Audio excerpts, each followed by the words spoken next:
زمنګ د دیوبند یو عالم تیر شوی حضرت مولانا مفتی محمد شفیع صاحب رحمت الله علیه د اغوی زوی لیکي چې موږ یو ځل پلار لا په ګلاس کې یا په پیالۍ کې سچای شربت یا اوبه راوړي نو هغه ورځو کې هغه بیمارو نو چې کله هغه اوس کلی اوبه چای وغیرہ نو بچو ته ویلې دا کپ او دا ګلاس د خپل مور کمرې ته یو سي او داغي په هغه سامان کې کیږي وای مونږ ورته چې ګوره پلار تعالی دی وخت کې ډېر سټرس اغستل او دماغ باندې بوج او دباو اچول مناسب نه دي بیماری د دې څه ضرورت دی چې ته پیلې ګلاس او وړو وړو خبرو باندې هم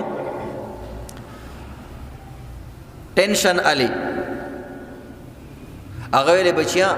مسله دا ده چې دا ګلاس دا پیلې او دا سامان ستا د مور حق دی دا زما په پیسو باندې اغستلې شوي سيزونه نه دي دا هغه سامان دی چې تاسو د مور پیسې کې دي او دا سینه چې زمړ شمه تاسو دا سيزونه زما په سامان کې تقسیم کړئ نو دا سي احتیاط به عزتمند بزرگانو اولیاء او نیکانو خلقو کو وای ما ورته چې ګوره تاسو له ټینشن نه دی غستل پکار کې بل فرض دا زمونږ د مور سامان هم دی نو زمونږ مور ژوند دی دا او دا سینه چې کم دی تاسو د یو بل تاسو ته حق پاتې شي دومره احتیاط باغوي کو چې د مړی نه څه شم پاتې شي عزتمند د آیات لري کاغه جامې دي ک کپړې دي ک ټوپۍ ده ک سپلې دي ک نوې ده ک زوړ چیز ده چې د ملکیت او قبضه کې شامل دي په دې باندې د ټولو رشتہ دارانو حق دی بعضی کسان داسې وکي چې څنګه مړې اوشي جنۍ مړ شي ښځه مړ شي بوډۍ مړ شي زړه وړه بابا مړ شي جامې خلک همداسې خیرات کی کپړې همداسې خیرات کی او دا کپړې کور کې مه ساتئ ښځې ته یریږي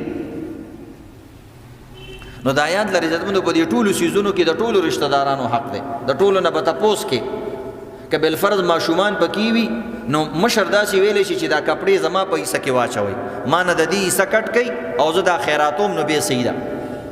نو د هر سیز به د هر چا نه تپوس کوي لکه مثلا ګوره دلته دې جومات ته موږ راځو د هر چا چپلې پرتې دي نو موږ خو د چا چپلې نه شو وړی که نه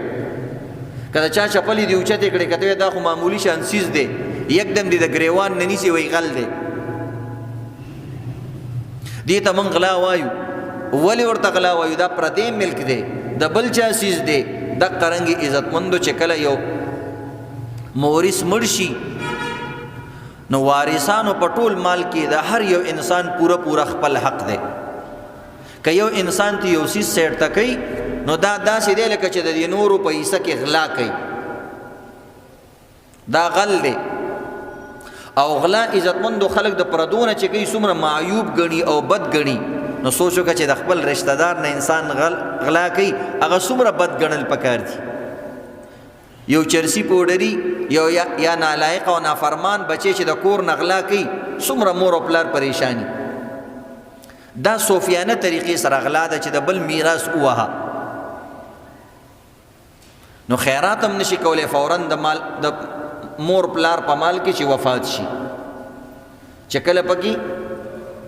نابالغ موجودي یا یو کس اجازت نه ورکي نو ته پاغي کې خیرات هم نشي کولای ها البته یو انسان د خپل طرف نه په خپل حصہ کې یا د خپل مال نه مور او پلار پسې خیرات کوي 1000 خیراتونه دیو کی نو شریعت تا د خیرات نه منع کوي تخپل ټول دکان خو پلار پسې خیرات کا اس خبره نه طالب الله اجر در